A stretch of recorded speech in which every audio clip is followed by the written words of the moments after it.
Soomaaliya aad u fara badan jaaliyadda reer Ogaadeen iyo ku dhaqan magaalada Brisbane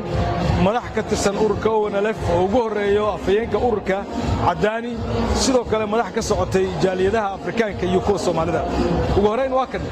gudoomiyaha jaaliyadda Ogaadeen ee magaalada Brisbane Ogaadeen gumaysigu Soomaaliya aad iyo aad baad mahadsantihiin dhammaantiin waxaan u hambaleynaynaa marka koowaad intaanan furin xafladayda maamulka cusub ee la dhisay hadda ee curdanka ah waa maamulka waqooyi bari Soomaaliya ee madaxweynaha u yahay madaxweyne Cabdiqaadir cali oo firdhiye aad iyo aad baan ugu hambaleynaynaa una mahad celinaynaa waxaan rajaynaynaa ilaahay idinkiisa inuu noqdo kii isu keeni lahaa Soomaaliya ilaahay idinkiisa waxaan rajaynaynaa midnimada Soomaaliya meeshay ka bilaaban jirtay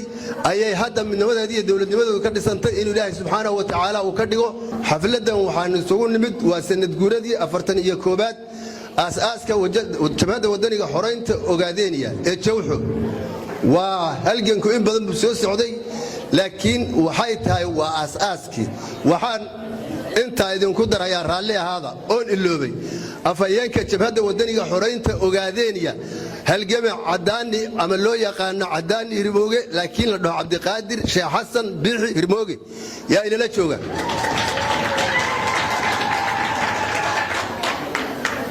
mar labaad iyo mar saddexaad baan raali gelinayaa afayeenkayga iyo gudoomiyaha aad buu u mahadsan yahay sidoo noogu soo safray inkastoo shaqadiisa ay tahay oo aad aan ugu sii noqonayn inta kadib waxaan rajaynayaa inuu noo socdo barnaamijkana waxaa inoo daadin doona walaalaheen